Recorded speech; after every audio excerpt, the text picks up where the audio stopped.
सबको नमस्ते, सबको welcome. Thank you for joining me very much.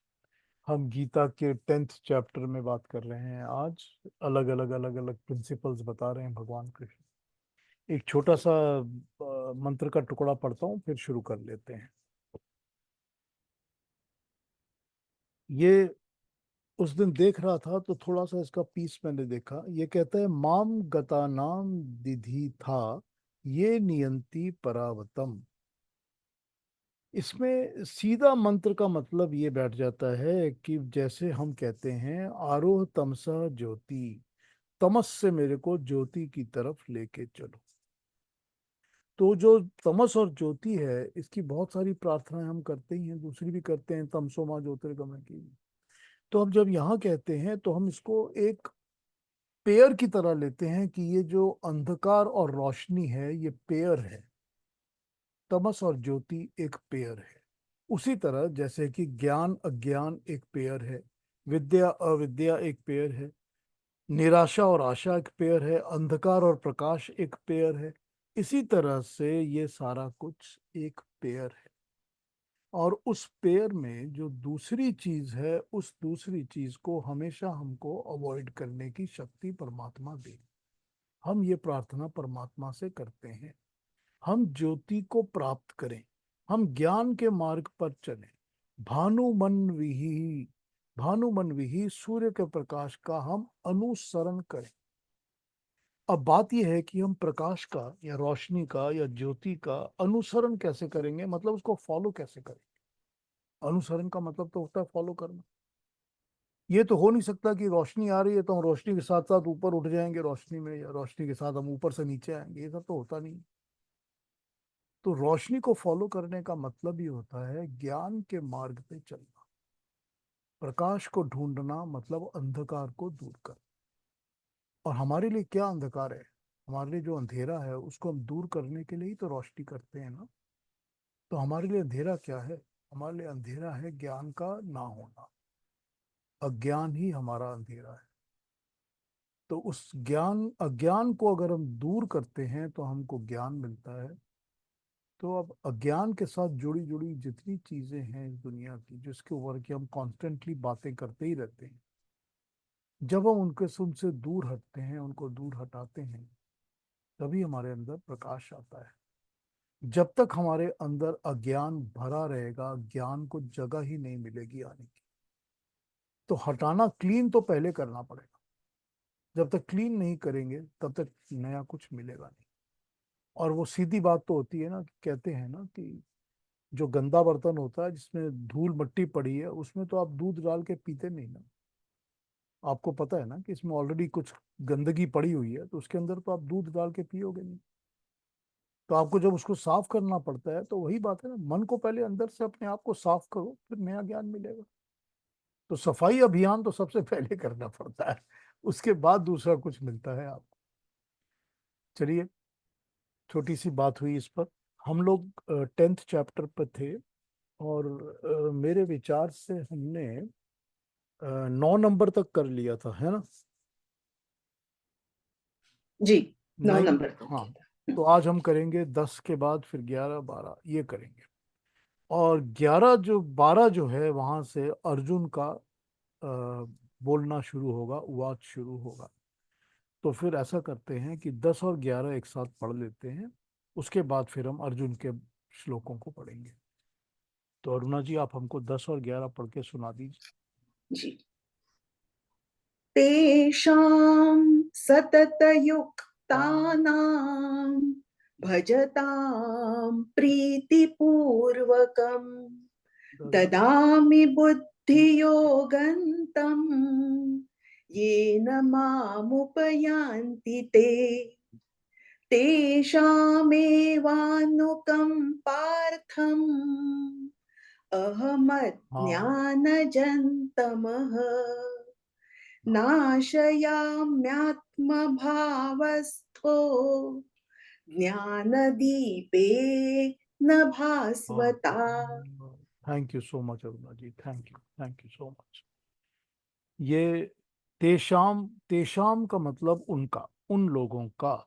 सतत युक्ता नाम, निरंतर मुझसे योग करते हुए, भजताम, भजन करते हुए, प्रीति पूर्वकम, प्रीति के साथ, ददामी, देता हूँ, बुद्धि योगम, बुद्धि योग, ज्ञान योग, तम, उनको, येन, जिस बुद्धि से, माँ, मुझको, उपयांति, समीपता से प्राप्त कर लेते हैं, तेषाम, उनकी, एव ही, अनुकंपार्थम, अनुकंपा करने के लिए, अनुकंपा के अर्थ से, अहम, में, अज्ञान से उत्पन्न हुआ हुआ, पैदा हुआ हुआ, तम, अंधकार को, नाशयामी, नष्ट कर देता हूँ।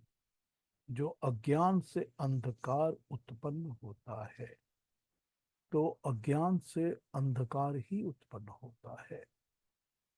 तो जो अज्ञान से उत्पन्न होता है उसको मैं नष्ट कर देता हूँ। आत्म भावस्थ, उनके आत्म भाव, बुद्धि को, हृदय को स्थित करते हुए, ज्ञानी, ज्ञान दीपेन, ज्ञान का दीपक, भास्वता, भासता है, जल जाता है, ज्ञान का दीपक प्रज्वलित करता हूँ। जो लोग इस प्रकार निरंतर प्रेम पूर्वक मेरे भजन में लगे रहते हैं, उन्हें मैं बुद्धि भी ऐसी प्रदान करता हूँ जिसके द्वारा वो मेरे पास ही पहुंच जाते हैं। जो निरंतर मेरे भजन में लगे रहते हैं, उन पर अनुकंपा करने के लिए मैं उनके आत्मा के भाव, अर्थात उनकी बुद्धि से, हृदय में स्थित हुआ हुआ ज्ञान रूपी प्रकाश में दीपक से, अज्ञान से उत्पन्न होने वाले अंधकार को नष्ट कर देता हूँ।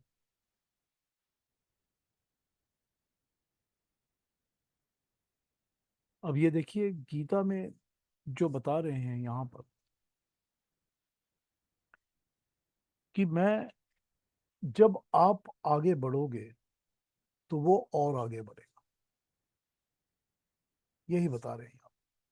जो लोग निरंतर, कॉन्स्टेंटली, रेगुलरली मेरे भजन में, मेरी चिंता में, मेरे पूजन में लगे रहते हैं, मैं उनको और भी ऐसी बुद्धि देता हूँ जिससे कि वो मेरे पास पहुंच सकते हैं। ठीक। तो इसका मतलब है कि जैसे ही हम अब, कुछ इसका एग्जांपल ले लीजिए, कि कोई भी ऐसा टीचर होता है, जो आपको गुरु मिलता है या टीचर होता है, वो वो भी तो आपको, उन्हीं बच्चों को ज्यादा कुछ देना शुरू करता है, जो उसके लिए, उसके काम को ज्यादा पढ़ते हैं, देखते हैं, उसकी केयर करते हैं। तो फिर क्या होता है? फिर वो प्रोफेसर साहब से मिलने जाते हैं, नमस्ते करते हैं, प्रणाम करते हैं, बैठते हैं 2 मिनट, तो प्रोफेसर साहब उनको टिप्स देते हैं, कुछ ज्यादा समझा देते हैं। ये होता है ना। जो लोग टीचिंग में हैं, जो उन्होंने पढ़ाई की है जिंदगी में, बड़े सीनियर पोजीशन पर, वो सब जानते हैं कि ऐसा होता है। यही चीज सब जगह होती है दुनिया में। तो जो भी जहाँ ऊपर की अथॉरिटी पे बैठा है, वो तो देने के लिए बैठा है। उसके पास वही जा सकता है ना, जो उसका अच्छा फॉलोअर है, या उसको अच्छी तरह से समझ सकता है, या उसकी बताई हुई रास्ते पे चल रहा है। तो जब ये करते हैं तो परमात्मा भी तो वही करता है ना, वही करेगा ना वो। ये भी तो उसके बनाए हुए ही नियम है ना। ये सारे बनाए नियम तो उसी के हैं, तो अपने नियम के खिलाफ थोड़ी जाएगा वो।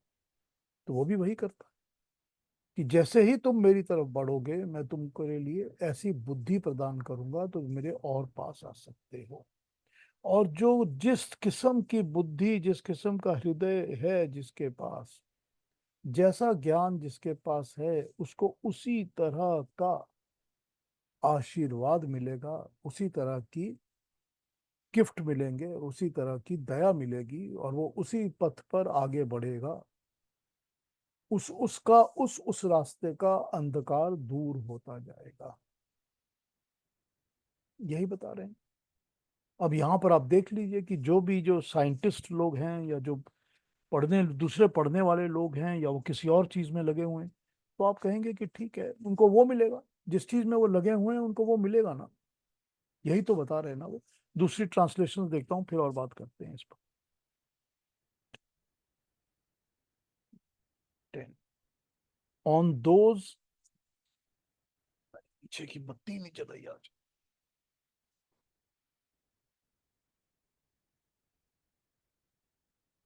On those ever united through meditation with me, and worshipping me with love, I confer that yoga of wisdom by which they come to me.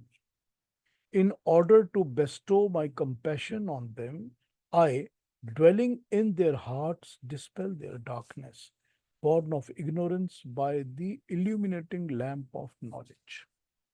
अब यहाँ पर क्या है कि प्रेम पूर्वक, प्रीति पूर्वक, विद लव, अफेक्शन बहुत जरूरी है। ये एक कंडीशन इन्होंने यहाँ पर रख दी है।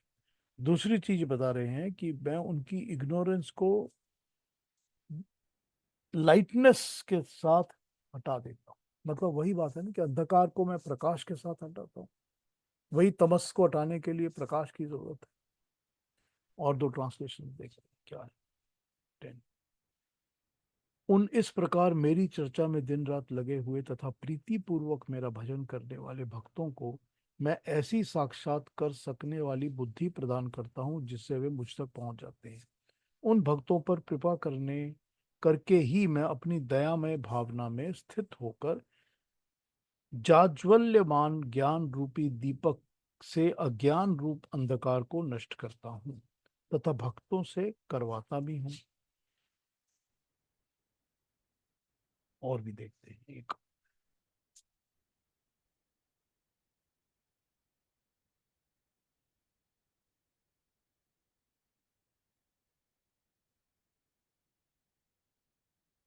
उन सदा परमात्मा से युक्त हुए और उसका प्रेम पूर्वक भजन करने वालों को मैं ऐसी बुद्धि देता हूँ जिससे वो मुझको ही प्राप्त होते हैं। उन पर, परमात्मा में चित्त लगाने वालों पर अनुग्रह करने के लिए मैं ही उनके भीतर उपस्थित हुआ उनके अंधकार में अज्ञान को ज्ञान के दीपक से नष्ट करता हूँ। अब इसमें चर्चा करने का ये है कि हमारे अंदर, हम सब के अंदर, हर वो प्राणी जो प्राण लेता है, जो भी सांस लेता है, प्राण लेता है, उसके अंदर परमात्मा स्थित है।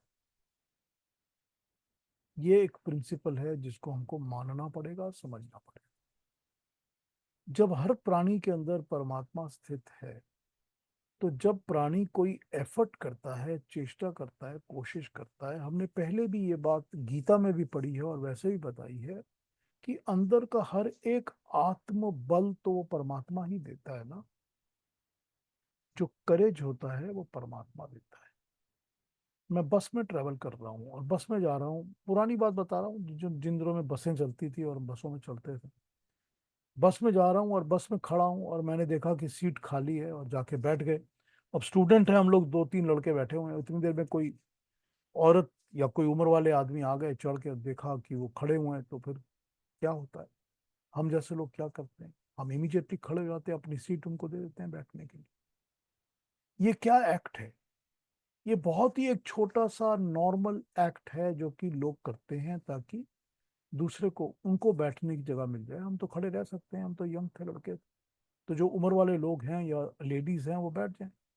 इससे होता क्या है?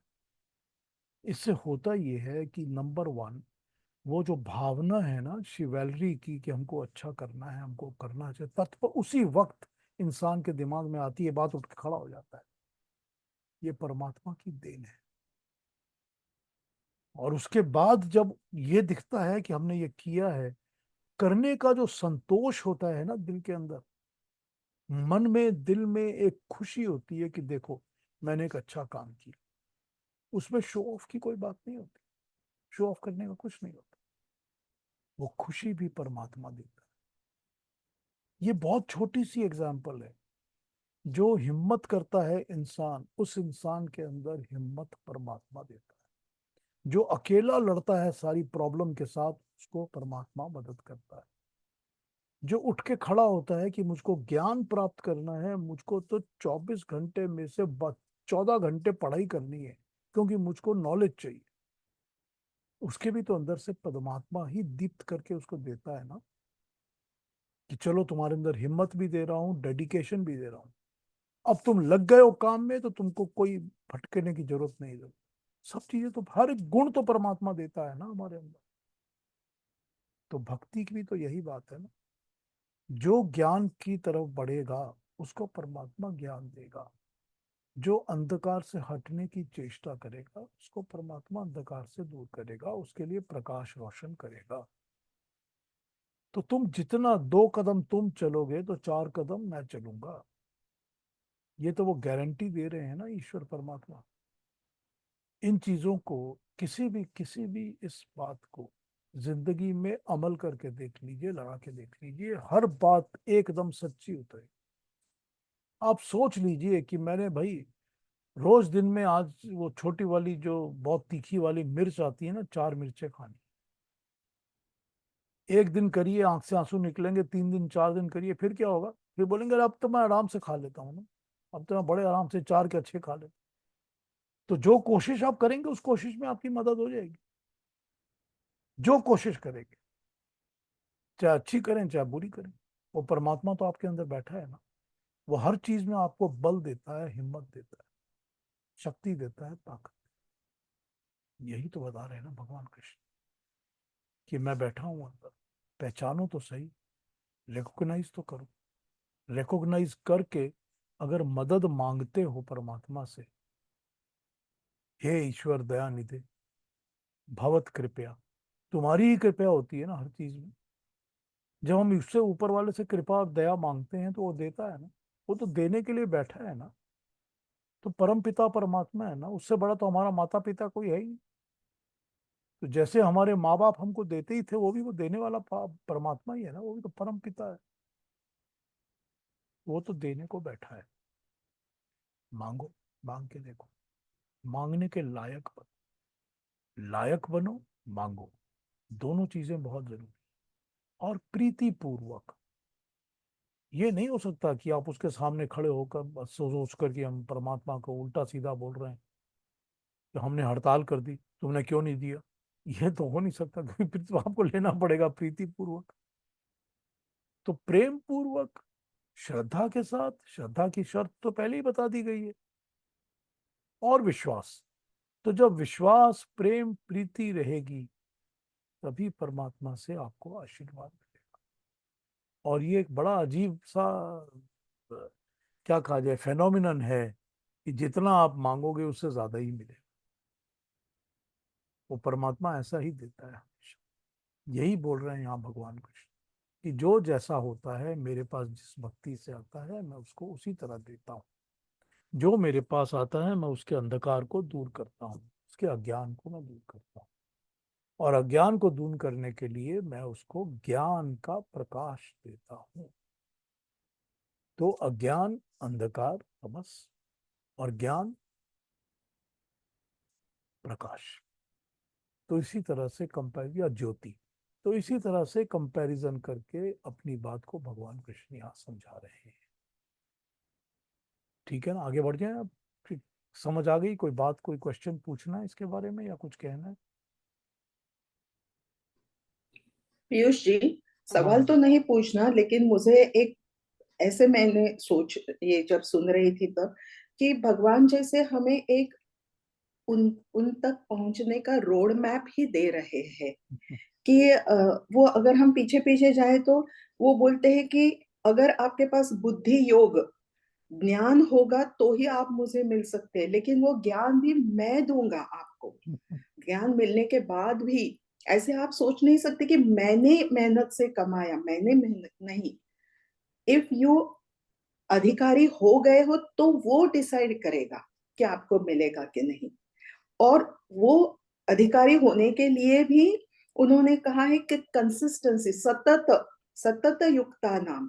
तो कंसिस्टेंसी अगर है और कंप्लीट सरेंडर है, तो फिर ही डिसाइड्स कि आपको ज्ञान योग मिलेगा। और वो ज्ञान योग मिलने के बाद हमें परमात्मा से मिल सकते हैं हम। कितना परफेक्ट उन्होंने रोड मैप दे के रखा है। एकदम, एकदम यही तो गीता का कमाल है। हर चीज में वो रोड मैप एकदम सामने रख देते हैं, कि कैसे क्या करना है ये करो। यही तो गीता का कमाल है। और पात्रता होनी तो बहुत जरूरी है ना। अगर वो लायक नहीं होगा तो उसको तो कुछ मिलेगा नहीं। और मिलेगा भी तो वेस्ट हो जाएगा ना। आप तो उसको ही समझाओगे समझने के लायक है। जो समझने के लायक ही नहीं है उसको आप समझाओगे भी तो आपकी बातें सारी वेस्ट में चली जाए। तो लायक होना या पात्रता होना ये सही है, इसको देना चाहिए, बहुत जरूरी। और पात्रता लाने के लिए अपने अंदर काम करना पड़ेगा ना, कि मैं इस लायक बनूं। हमको बचपन में माँ बाप आशीर्वाद दिया करते थे ना कि लायक बेटा बनो, कहते थे ना बेटे लायक बेटा बनो। तो लायक क्या होता था? लायक तो यही है जो भगवान बगरा रहे हैं, कि जब तुम लायक बनोगे और सतत युक्त, जैसे आपने ठीक कहा, कॉन्स्टेंटली जुड़े रहो। जिस जिस चीज में आपको करना है काम, उसमें आपको कॉन्स्टेंटली जुड़ना ही पड़ेगा। ऐसे नहीं हो सकता कि 2 दिन तो किया फिर छोड़ दिया, फिर 2 महीने बाद फिर आए, फिर उसके बाद 1 साल बाद, ये नहीं होता काम। कॉन्स्टेंटली जुड़े रहना पड़ेगा। तो जब लायक बनोगे तो वो देगा। उसने तो रास्ता आपने जैसा बताया, देखिए, जैसे उन्होंने 6th चैप्टर में बता दिया था कि मेडिटेशन कैसे करो, कि इस तरह बैठो, इस तरह का आसन लगाओ, गर्दन सीधी रखो, ये सारी बातें बता दी उन्होंने। मन को एकाग्र करो, इंद्रियों को कंट्रोल करो, ये सारी बातें उन्होंने बता दी वहां पर। तो यहाँ भी वो रोड मैप तो हर चीज का बता देते हैं, हर बार हर चीज का सामने रख देते हैं कि मैं बता देता हूँ कैसे करना है। कितना सिंपल है ना, कितनी कितनी ज्यादा अच्छी बात है कि वो सारी चीजों को खोल के इस तरह हमारे सामने रख देते हैं कि ऐसे करो। इसके बाद भी अगर हम नहीं करते हैं तो फिर वो लायक लायक वाली बात होती है ना, कि हम इस लायक ही नहीं है कि हमको इसका ज्ञान मिले। तो नहीं मिलता, यही होता है कि नहीं मिलता, फिर पड़े रहते। थैंक यू अरुणा जी, बिल्कुल ठीक कहा आप। और कोई कुछ कहेंगे इस पर? तो आगे बढ़े। तो अब अर्जुन के क्वेश्चंस आने शुरू होंगे। तो अर्जुन के जो उवाच हैं उसके नंबर 12 और 13, ये दो तो पढ़ ही लेते हैं, उसके बाद 14 पे आएंगे। हाँ जी अरुणा जी, 12 और 13। अर्जुन उवाच परं ब्रह्म परं धाम पवित्रं परमं भवान् पुरुषं शाश्वतं दिव्यम् आदिदेवमजं विभुम् आहुस्त्वां ऋषयः सर्वे देवर्षिर्नारदस्तथा असितो देवलो स्वयं चैव ब्रवीषि मे। वाह, थैंक यू थैंक यू। क्या कह रहे हैं ये, कि अर्जुन कह रहा है, हे भगवान, तुम परम ब्रह्म है, परम पवित्र है, शाश्वत दिव्य पुरुष है, आदि देव है, अज है, विभु है। समस्त ऋषियों में देव ऋषि नारद है, असित है, देवल है, देवल ने, व्यास ने, और स्वयं तूने भी मुझे वैसा ही बताया है। तो ये भगवान कृष्ण की यहाँ पर तारीफ करने के लिए, प्रशंसा करने के लिए उनको ये बातें कह रहे हैं। क्यों कह रहे हैं ये आगे जाके अभी क्लैरिफाई करेंगे, लेकिन इनको दोनों को समझ के फिर हम आगे बढ़ते हैं। हमने अभी पढ़ा लिया 12 और 13। तो 12 में अर्जुन कह रहा है, Arjun says you are the transcendent eternal supreme abode, supreme abode, and the greatest purifier. All the seers speak of you as the eternal divine Purusha, the primal deity, unborn and all pervading.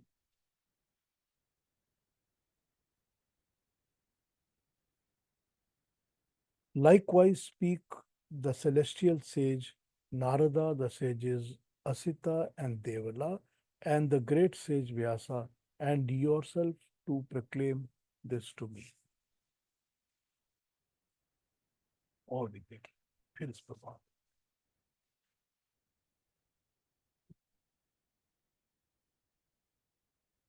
हे परमात्मन, तुम परम ब्रह्म हो, तुम ही सब भक्तों के परम विश्रांति धाम हो।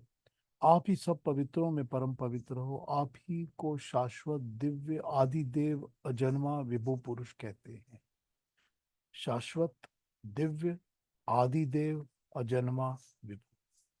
शाश्वत जो हमेशा रहता है, कभी मरता नहीं, कभी मिटता नहीं, हमेशा रहता है। दिव्य जिसके अंदर हर किस्म की दैवीय शक्ति होती है, डिवाइन पावर्स होती हैं, वो दिव्य। और जिसके अंदर ज्योति वगैरह सब होती है, प्रकाश होता है। आदि देव, सब देवों का आदि। सब देव देव जो हमको दिखते हैं, क्रिएशन में बने हैं, उन सब का आदि। अजन्मा जो कभी पैदा नहीं होता। विभु जो हर जगह फैला हुआ है, संसार में, दुनिया में, सब जगह फैला हुआ है। आप वैसे ही हो हे परमात्मा। आपको सब ऋषि, देवर्षि, नारद, असित, देवल तथा व्यास ऐसा ही कहते हैं जैसा ऊपर कह आए हैं। और ये बात मुझे, हे भगवान कृष्ण, किसी साधारण मनुष्य ने नहीं बताई कि सब ऋषि भगवान ने इस प्रकार कहते हैं। ये बात आप स्वयं ही मुझे, ये बात अपने मुंह से बता रहे हैं। एक और।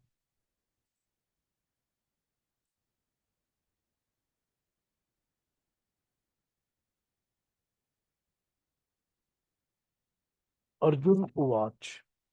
आप परमात्मा परम सर्वोत्कृष्ट ब्रह्म हैं।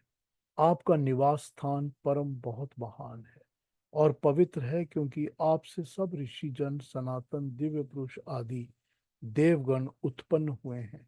सब ऋषि जन आपको अजन्मा, सर्वव्यापक कहते हैं। आपने स्वयं ऐसा कहा है। और देवर्षि, नारद, देवल, व्यास भी ऐसा ही कहते हैं। अब इनके नोट्स को पढ़ता हूँ आपके लिए। थोड़ी सी ग्लासेस पहन।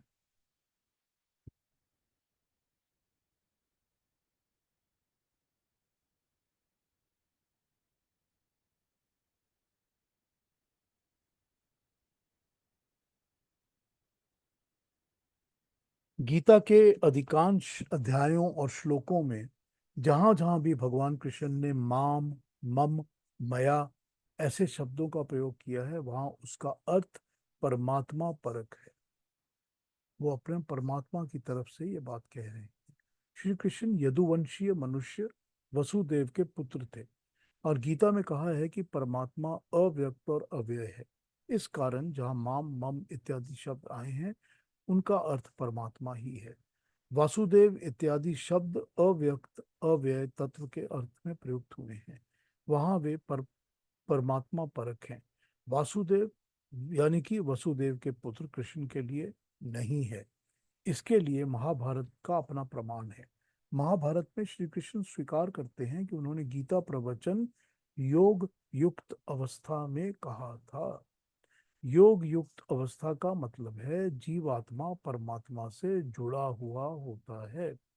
उस समय परमात्मा का वर्णन करते हुए अपने को परमात्मा मानकर कथन किया जाना कोई आश्चर्य की बात नहीं है। सब विभूति युक्त व्यक्तियों तथा वस्तुओं में परमात्मा की शक्ति विशेष मात्रा में रहती है। परमात्मा की शक्ति जो एक प्राणी में अथवा किसी वस्तु में होती है, वो प्राण अथवा तेज कहलाती है। जिसके अधीन ये प्राण शक्ति अधिक मात्रा में होती है, वो व्यक्ति विशेष विभूति युक्त हो जाता है। श्री कृष्ण के ऐसा कहने पर जब अर्जुन ने कहा कि आप ब्रह्म हैं, तो ये वार्तालाप ही उसकी शैली के अनुरूप है। कृष्ण ने जब कहा अहम सर्वस्य प्रभुतो, मैं ही सबके होने का कारण हूँ, तो यहाँ मैं का अभिप्राय भी परमात्मा ही है। इस प्रकार जब अर्जुन परम ब्रह्म, परम धाम, पवित्रम परमम भवाम, आप परम ब्रह्म हैं, आप परम पवित्र स्थान है में रहते हैं, तो यहाँ उसका आपका अभिप्राय भी परमात्मा ही लेना होगा। वसुदेव के पुत्र कृष्ण का जन्म हुआ था तथा उनकी मृत्यु का वर्णन भी हमें मिलता है। इस कारण कृष्ण जो अर्जुन का सारथी है, वो ब्रह्म जो परम धाम में रहता है और विभु जो सर्वव्यापक है, उससे तो ये अलग है। ये मानना ही पड़ेगा। ये कहा जाता है कि वासुदेव कृष्ण की आत्मा साक्षात परमात्मा थी। यह युक्ति युक्त प्रतीत नहीं होता। वासुदेव कृष्ण का इतिहास एक मनुष्य का इतिहास है। मनुष्य के जीवन परमात्मा का जीवन या परमात्मा जैसा जीवात्मा नहीं होता। वैसे परमात्मा की शक्ति हर एक प्राणी में कुछ ज्यादा कुछ कम मिलती ही है। कृष्ण इत्यादि महापुरुषों में परमात्मा की वो शक्ति बहुत अधिक मात्रा में होती है। इस कारण श्लोक 12-13 तथा इसके आगे आने वाले श्लोकों में जो कुछ कृष्ण के लिए कहा गया है वो परमात्मा परक ही समझना चाहिए। ये गीता की बात करने की, समझाने की शैली है, स्टाइल है। शब्द दो प्रकार के अर्थ होते हैं। एक शाब्दिक अर्थ होता है जो प्रधान होता है, और एक तात्विक अर्थ होता है। तात्विक अर्थ पूर्वापर को देखकर लगाए जाते हैं। यहाँ परमात्मा परक अर्थ तात्विक अर्थ है। मतलब वो मतलब जो कि आगे पीछे की रेफरेंसेस को देख के समझना चाहिए, ना कि उसी वर्ड को, एक शब्द को, एक वर्ड को लेकर जो उसका मतलब है वही लगाना चाहिए। जब हम एक वर्ड को देख के मतलब लगाते हैं तो वो शाब्दिक अर्थ होता है, शब्द का अर्थ। और तात्विक का मतलब होता है जब उस तत्व को हम समझते हैं, पूरी बात को समझ के हम जब अर्थ करना चाहते हैं। इन श्लोकों में परमात्मा को परम ब्रह्म कहा है। ये इस कारण कि ब्रह्म शब्द का प्रयोग परमात्मा के अतिरिक्त अन्य पदार्थों के लिए भी किया जाता है। ब्रह्मों में जो सबसे श्रेष्ठ और सर्वाधिक शक्तिशाली सर्वज्ञ है वो परम ब्रह्म है। तो केवल ब्रह्म नहीं, यहाँ परम ब्रह्म का इसीलिए उपयोग किया गया है क्योंकि सबसे श्रेष्ठ है। परम धाम का भी प्राय महान तथा अति पवित्र स्थान है। यह स्थान सीमा रहित होता है। ब्रह्म सूत्रों में कहा है, अक्षर अंबरांत घृते, अंबर के अंत तक उसका निवास स्थान है। धृत निवास स्थान है, ब्रह्म सूत्र में ये कहा है। यहाँ व्यास से अभिप्राय महाभारत के रचयिता व्यास नहीं है। व्यास बहुत सारे हो चुके हैं। यहाँ व्यास का मतलब है उन सभी व्यासों का जहाँ पर वो रहते हैं, उनका अभिप्राय है यहाँ इन श्लोकों के अंदर। अब हम इसको जैसे जिस तरह से समझना चाहें, ये हमारी अपनी मर्जी।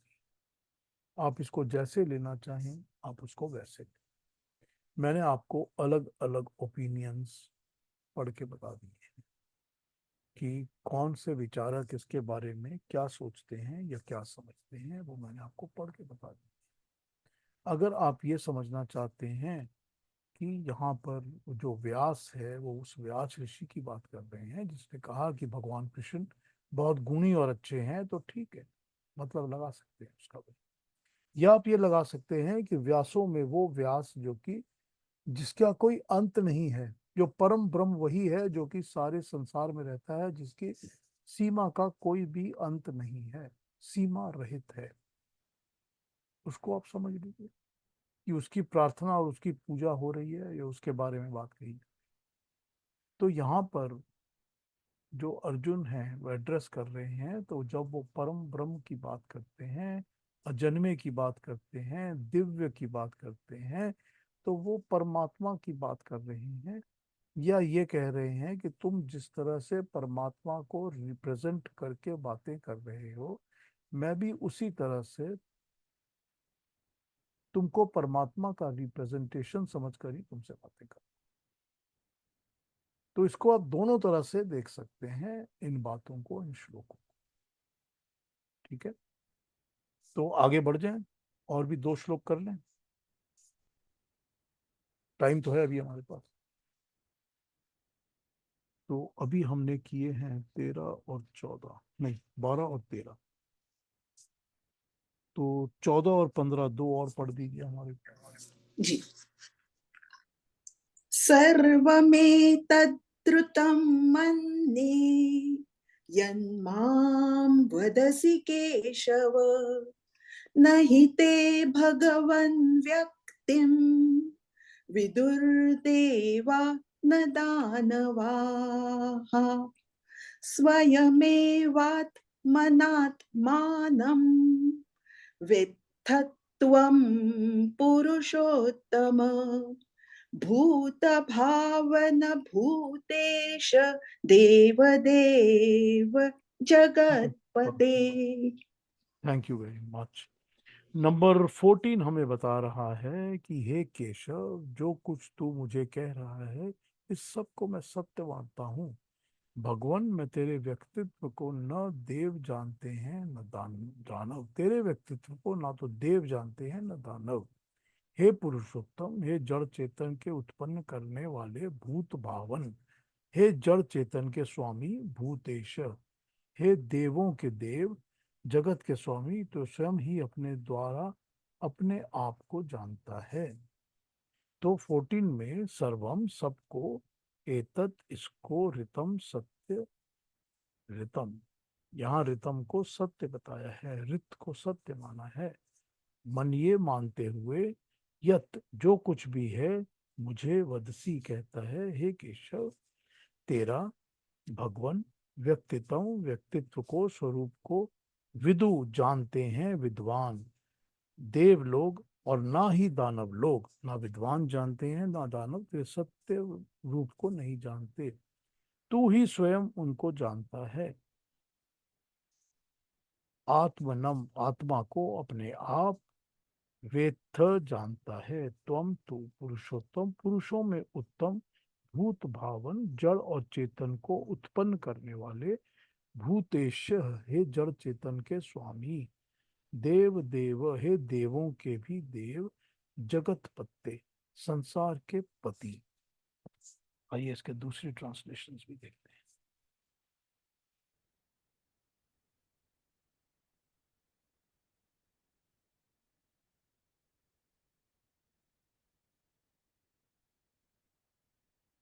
Krishna, I believe as true all that you tell me. Lord, neither demons nor gods are aware of your manifestations. Aware of your manifestations. कि दो जो जो तू बनाता है और जो तू करता है, या जो तेरी मैनिफेस्ट्स हैं, जो तू, जिनके होने का तू कारण है, उन सारी चीजों को देव भी नहीं जानते और दानव भी नहीं जानते, क्योंकि इतना विशाल है, इतना बड़ा है, सब जान ही नहीं सकते। O creator of beings, O ruler of creatures, God of gods, Lord of the universe, O supreme Purusha, you alone know what you are by yourself. तू ही अपने आप को जानता है कि तू है क्या और तू है कौन, क्योंकि तुझको जानना किसी मनुष्य के बल की बात नहीं है। हे केशव, आप जो कुछ मुझे भगवत स्तुति का प्रकार बता रहे हैं, उस सब को मैं बिल्कुल ठीक मानता हूँ।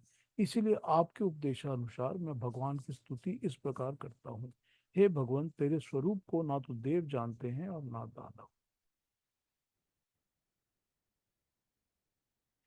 हे भूत भावन भूतेश, देवों के देव, जगत पते, आप स्वयं अपने द्वारा ही अपने आप को जानते हो।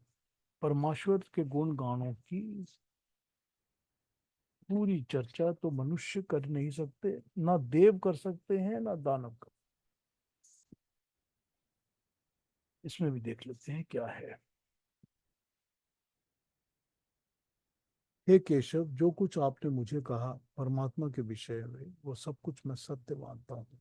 परमात्मा में व्यक्तित्व को, उसके परमात्मा के पूरे व्यक्तित्व को ना दानव जानते हैं ना देवता। हे पुरुषोत्तम, भूतों को उत्पन्न करने वाले, हे ईश्वर, हे देवों के देव, जगत के स्वामी, आप स्वयं ही स्वयं को जानते हो। इसका अभिप्राय यह है कि परमात्मा इस संसार में पुरुषोत्तम सर्वश्रेष्ठ तत्व है। वो स्वयं ही अपने को जानता है, सब प्राणियों को उत्पन्न करता है, उसका स्वामी है। वो पूर्ण जगत का पति, जगतपति है। ये इनके मतलब हुए। अब इस पर चर्चा और समझाने की बात तो बस यही है कि जो उसकी कंप्लीट एक्टिविटीज हैं, कोई लिमिटेशंस तो उसकी है ही नहीं, उसके ऊपर तो कोई लिमिटेशंस काम करती ही नहीं, वो तो लिमिटलेस है। तो लिमिटलेस असीम, जिसकी कोई सीमा नहीं हो, वो लिमिटलेस, वो असीम। तो जो लिमिटलेस है और जिसकी कोई सीमा नहीं है, उसको कोई जानता नहीं है, तो ऐसे परमात्मा की जो पूरी एक्टिविटीज हैं, उसको वो स्वयं ही जानता। तू ही जानता है कि तू क्या है, कौन है, कितना है, कैसा है। हम तो बहुत थोड़ा सा ही जान सकते। तू देवों का भी देव है।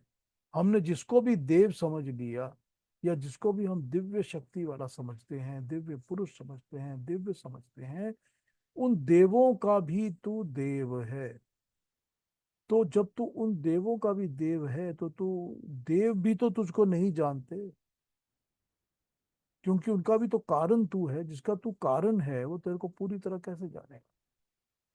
उसी तरह भूत भावन जो भी चीजें पैदा होती हैं, चाहे वो जड़ हैं और चाहे हमारे जैसे जीव हैं, हम जैसे प्राणी हैं जो प्राण लेते हैं, या तो जड़ वस्तुएं जो कि संसार की सारी चीजें हैं जिनके अंदर जान या प्राण नहीं होता, वो भी तो सब तूने ही बनाया हुआ।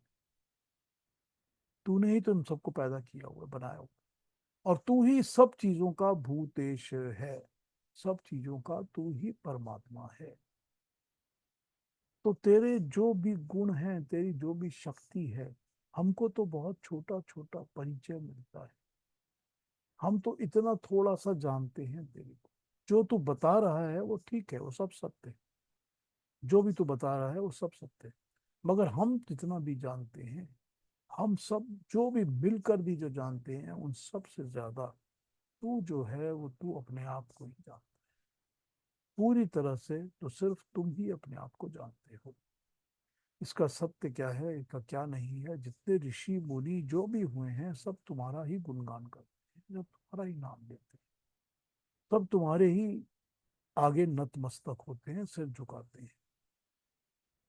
मगर पूरी तरह से तुम्हारी एक्टिविटी, तुम्हारी बनाई चीजें, तुम्हारी क्रिया, तुम्हारे कामों को जानना सिर्फ तुम ही जान सकते हो। हम नहीं जान सकते। फिर वही बात हो गई ना कि हमारे साइंटिस्ट ने अभी तक 400 ऐसे यूनिवर्स ढूंढ के निकाल लिए हैं हमारे जैसे। तो अगर जैसी हमारा पूरा यूनिवर्स चल रहा है, सूरज, चांद, तारे, इतने सारे प्लैनेट्स ये जो चल रहे हैं, इस तरह के उन्होंने 400 और ढूंढ लिए हैं यूनिवर्स, परमात्मा के सिर्फ साइंटिस्ट ने ऑलरेडी। हम भी तो यही कहते हैं कि तू असीम है।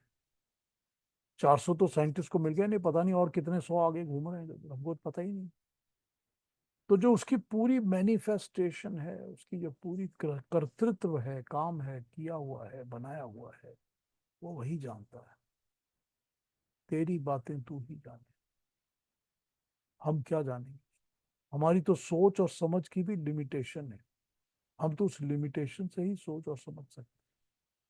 वो तो असीम है परमात्मा, तभी तो परम ब्रह्म है। जितने ब्रह्म हैं, हम तो तीन चीजों को तो ब्रह्म मानते ही है ना। जीवात्मा, परमात्मा और मूल प्रकृति, तीनों को हम ब्रह्म मान लेते हैं। लेकिन तू परम ब्रह्म है। तेरे से बड़ा परम कोई परम ब्रह्म है नहीं। दूसरा कोई परम ब्रह्म नहीं। बस तू ही परम ब्रह्म। तो ये इन श्लोकों में अर्जुन भगवान की बात जो समझे हैं, जितना उन्होंने कंसीव किया है, उस चीज को रिलेट करके भगवान कृष्ण को सुना रहे हैं कि जो तूने बताया वो मैं सब मानता हूँ, सब समझता हूँ। तेरी बातों पर मैं भरोसा कर रहा हूँ, और जो मुझे समझ आ रहा है वो मैं इस तरह तेरे को बता के बखान कर। तो जो स्टूडेंट है, वो स्टूडेंट अपने टीचर को ये बता रहा है कि मैंने जो अब तक सीखा और समझा है वो ये है। This is what is happening in these shlokas. हाँ जी, कोई बात पूछनी कहनी हो तो पूछ कह लीजिए। हमारे पास 10 मिनट है। 16वां श्लोक कल पिक करेंगे। अगला श्लोक हम कल करेंगे। ठीक है, यह भी करना है।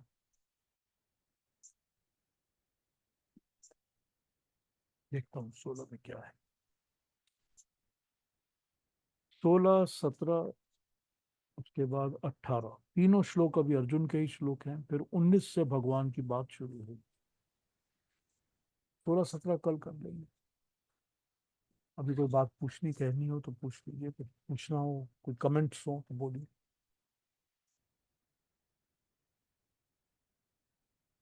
हाँ जी, अरुणा जी कुछ कहेंगी? नहीं, अभी तक का तो बहुत अच्छी तरह से ध्यान में आया, बहुत अच्छा लगा ये। देखिए, ये जो कॉन्सेप्ट्स हैं ना सब, इसमें मजे की बात यह है कि आपको जो जैसा समझना हो आप समझ लो।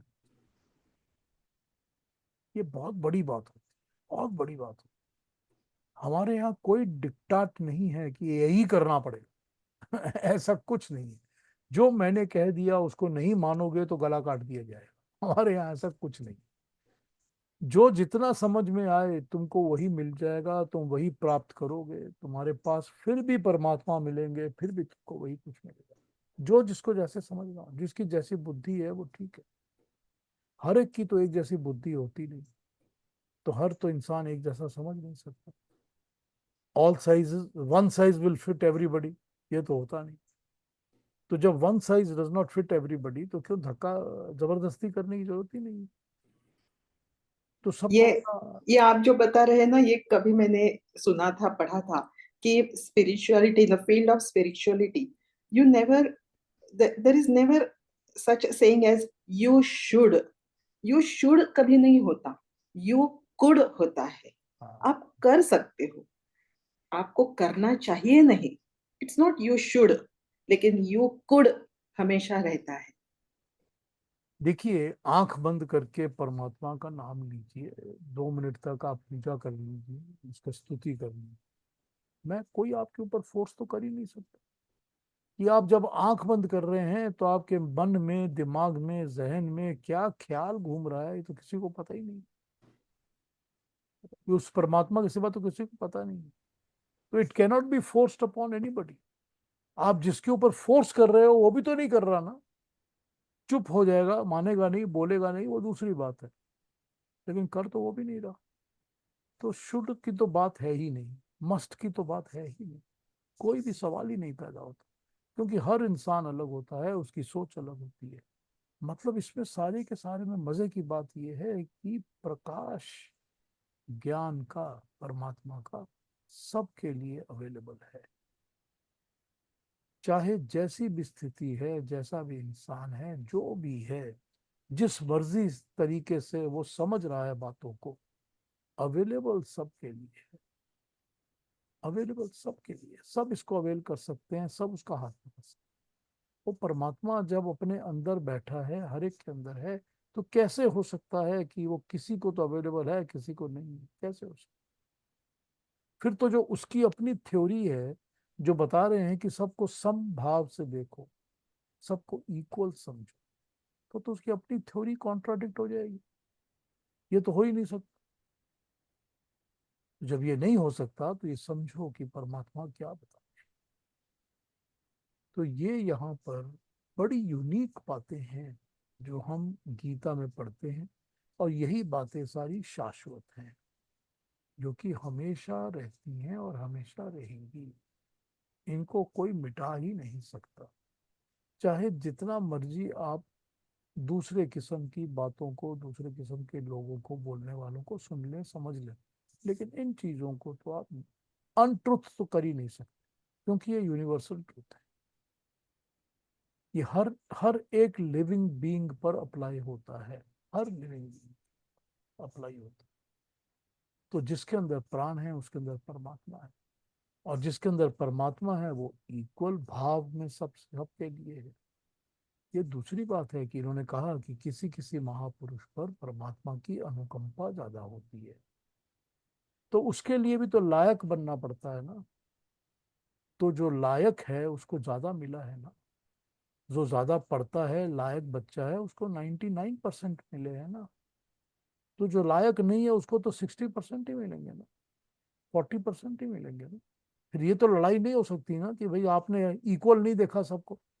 सबके टीचर हो आप तो सभी के टीचर हो, हम सब आपके स्टूडेंट हैं, तो सबको 99% दे देना चाहिए। ये तो होता नहीं ना। तो लायक जब होगा उसको कुछ ज्यादा भाव, ज्यादा अमाउंट तो मिलेगा ही मिलेगा, बाकियों से ज्यादा मिलेगा। लेकिन मिलने की अवेलेबिलिटी तो सबको है ना। हर एक लायक हो सकता है ना, सभी पढ़ सकते हैं, सभी उस लेवल पे पहुंच सकते हैं, सब मेहनत कर सकते हैं। तो ये जो अवेलेबिलिटी है ना उसकी, ये इसी को इंग्लिश में होप कहते हैं। ये जो होप है ना, ये सबके अंदर वो होप है। Hope is always there. तो वही होप जो है वो हमेशा जो रहती है, तो हमको पता है कि वो परमात्मा का प्रकाश है, वो ज्योति है जिसको फॉलो करो। मुझसे तो होता नहीं कि मैं 4 5 घंटे 6 घंटे बैठा रहूं मेडिटेशन करता रहूं। तो ठीक है, मुझसे 5 ही मिनट ही होते हैं ना, तो वो तो कर सकता हूँ। उस लायक तो बन सकता हूँ, जो मुझसे होता है वो मेहनत करके पूरी तरह उसको अचीव तो कर सकता हूँ ना। यही सारा किस्सा है जो इसमें भगवान बता रहे हैं, और बड़े प्यार से बता रहे हैं, बड़े अलग तरीके, एप्लीकेबल टू एवरीबडी। कोई भी दुनिया में ऐसा नहीं है जिसके ऊपर ये एप्लीकेबल नहीं है और वो ट्राई नहीं कर सकता। बुरे से बुरा आदमी भी ट्राई कर सकता, और उसके लिए भी परमात्मा अवेलेबल है। तुम मेरे रास्ते पे चलो ना, मैं तो हूं ना। इतना अच्छा भरोसा दिया हुआ है। यही बातें हैं गीता की, जो कि कई हजार साल पहले भी थी, आज भी हैं, और रहेंगी भी हजारों साल तक। हाँ जी, और कुछ कुछ कहेंगे, कोई बात? बहुत अच्छी बातें बताई हैं गीता में। ये तो हमारे ऊपर डिपेंड करता है पीयूष जी, कि हम कितना ग्रहण और कितना ग्रास्प कर पाते हैं उस चीजों को। यही तो बात, सही। अपनी अपनी बुद्धि, वही तो कह रहे हैं ना भगवान। बिल्कुल, यही टीचर तो एक ही हैं बताने वाले, ग्रहण करने वाले सबकी धारणाएं अलग अलग बन जाती हैं। और वो ये भी नहीं कहते कि तुमको इसी धारणा पे चलना पड़ेगा, जिस बिल्कुल। मर्जी धारणा पे चलो। यही तो अच्छा है ना। नहीं, वो जैसे एक एग्जाम्पल है ना, एक लड़का था, तो वो बहुत गरीब था बेचारा, घर का खाना बनाता था, 2 ट्यूशंस भी पढ़ाता था, और खुद भी बीए में पढ़ रहा था। लेकिन उसका रिजल्ट जो था वो अव्वल आता था। क्यों? क्योंकि उसका ध्यान पढ़ाई की तरफ रहता था। ऐसे ही अगर काम करते हुए भी भगवान की तरफ ध्यान रख सकते हैं, सब काम करते हुए भी। हाँ बिल्कुल, सब काम भगवान को डेडिकेट करके ही करते हैं ना, ये हाँ, बताया हुआ है हम्म। ना। सारा तो बस सब सब तो मुझ पर छोड़ दे। सिर्फ ध्यान उस लगने बस की बात है, काम करते हुए भी लगा सकते हो आप, हाँ, मतलब तो सब मेरे लिए कर। तो जब उसके ध्यान लगा के करेंगे सब कुछ, तो ध्यान तो 24 घंटे लगा रहेगा। 24 घंटे लगा रहेगा। बस यही तो है। कोई और बात? बस बहुत बढ़िया, आज सिंपल और बहुत अच्छे तरीके से समझाया आपने। हम्म। मजा आ गया। सिंपल ही तो है, सिंपल को ही तो समझना नहीं मुश्किल नहीं, बहुत है, अच्छे से मुश्किल है। समझाते हो आप ना, बड़े नहीं, मैं समझाने का। सिंपल सिंपल बातों को समझना ही तो हमारी जिंदगी में मुश्किल हाँ, होता है ना, हम उसको समझते ही नहीं है ना। नहीं ध्यान से, हाँ ये तो हमारे पे डिपेंड करता है ना, हाँ, बस यही कितना बात, ध्यान दे रहे हैं हम। यही बात है। हाँ जी, कोई और कमेंट कुछ कहना चाहते हैं? पीयूष जी, एक दिन जो है तप के ऊपर जो है थोड़ा सा आप बताएंगे? तप, तपस्या, तप। या ठीक है, बताऊंगा। तप तो करते हैं, लेकिन तप किस तरह से सही ढंग से करना चाहिए? तप का मतलब होता है किसी भी काम में तप जाना, तपते रहना, हाँ हाँ। तपस्या की तरह करना, लगन के साथ काम को करना, मेहनत से पूरी तरह से ईमानदारी से करना। ये है तप। तप का मतलब है कि जब मैं पढ़ने वाला स्टूडेंट हूँ और मैं कुछ और काम ना करके पढ़ाई पे ध्यान दे रहा हूँ, मैं रात को भी बैठ के पढ़ता हूँ, सुबह बैठ के पढ़ता हूँ, लाइब्रेरी जाके पढ़ता हूँ, रिसर्च मटेरियल करता रहता हूँ, पढ़ता रहता हूँ, तो मैं तपस्या करता हूँ। वो तप है, वो तप है। हम्म। तो जो तप करते हैं वो तपस्या वही होती है, जो मेहनत होती है, हार्ड वर्क होता है, वही तप। चाहे जिस मर्जी फील्ड में आप करते हैं, उस फील्ड में वो तप हो रहा है, आप तपस्या कर रहे हैं, तो तप वही है। अब आप कह सकती हैं कि जो परमात्मा का नाम लेने के लिए तप करते हैं, वो जंगल में बैठ जाते हैं, पहाड़ों में बैठ जाते हैं, इतने दिन खाते नहीं है, इतने ये नहीं करते, बहुत ही करते हैं। ठीक है, वो गलत है। तो नहीं, गलत की बात नहीं, जो भी जो कर रहा है वो तप है। बॉडी के लिए ठीक है कि नहीं ठीक है, वो दूसरी बात है। लेकिन जो भी जो कर रहा है, मेहनत कर रहा है, लगन से कर रहा है, जो लगा हुआ है किसी काम में, किसी भी चीज के पीछे, वो तप है। तो तप को इस तरह समझिए। ठीक है, ठीक है, फिर कल मिलते हैं। जी। सबको प्रणाम। और कल 16th श्लोक से शुरू करेंगे। सबको मेरा बहुत बहुत साधुवाद। नमस्ते। नमस्ते। नमस्ते।